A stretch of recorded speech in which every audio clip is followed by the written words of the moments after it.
Hello everyone. So I decided to do a different kind of unboxing today.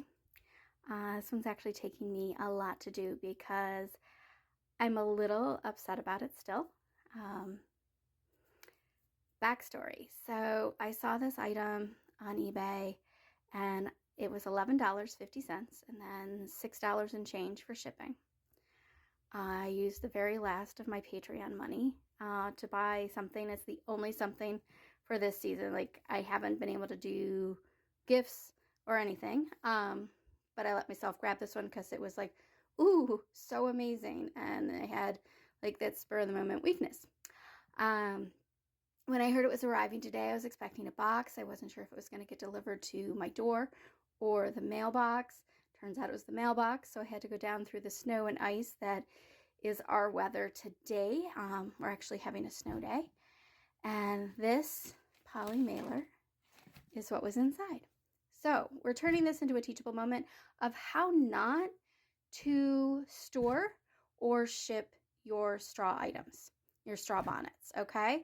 So I'm going to hit pause and switch this around.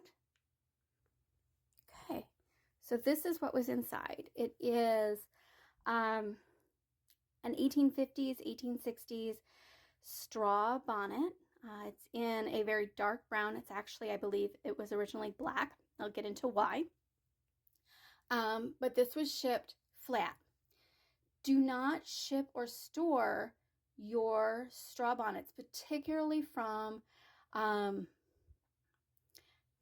60s back on their sides, because what you're going to have happen is this fracturing over here. So this fracture along the top of the brim happened because this was on its side and then crushed. Okay, and that fracture actually continues down into the tip of the crown, if you can see that through here.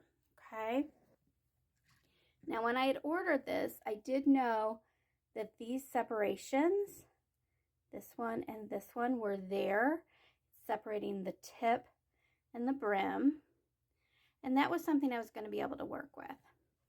But in the shipping process, the wire that supports the front of the brim, you can actually see there's some fracturing here, was bent nearly in half, and this flattened. I do not know if this was flattened at the point that it was put into the poly mailer or if it flattened over time. But this is what can happen whether you ship or store a bonnet of this type on its side. That sort of fracturing. It can happen quickly from flattening, or it can happen over time. And if it happens over time, you're actually going to see, instead of this straight line, kind of fractures in different places. Or if it's, years and years of pressure from the top, which is actually the side down.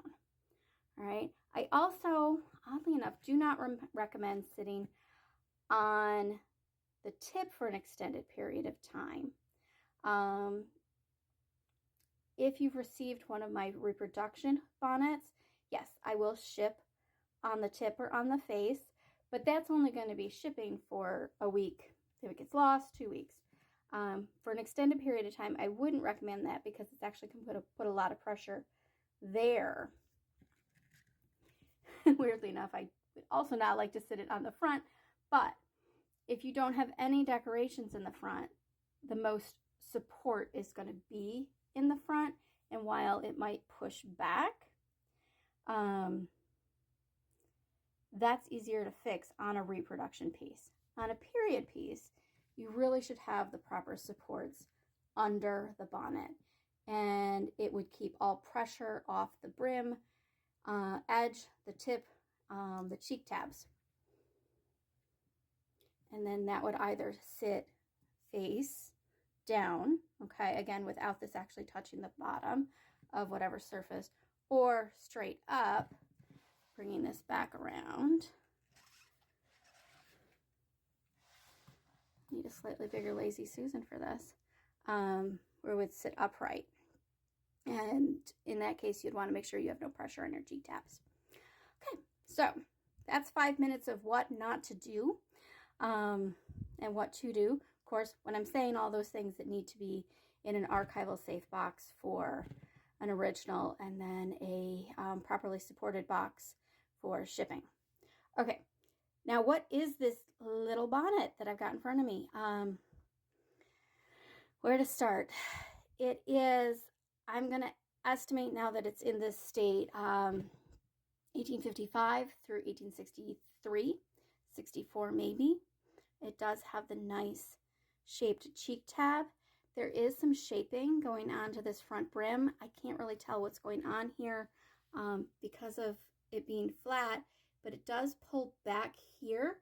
There'll be some emphasis to the spoon shaping, but it also has what appears to be a slight pullback here at the top, and I don't know if that's from time or if it was sewn that way. I'm hoping to get a look at that at some point.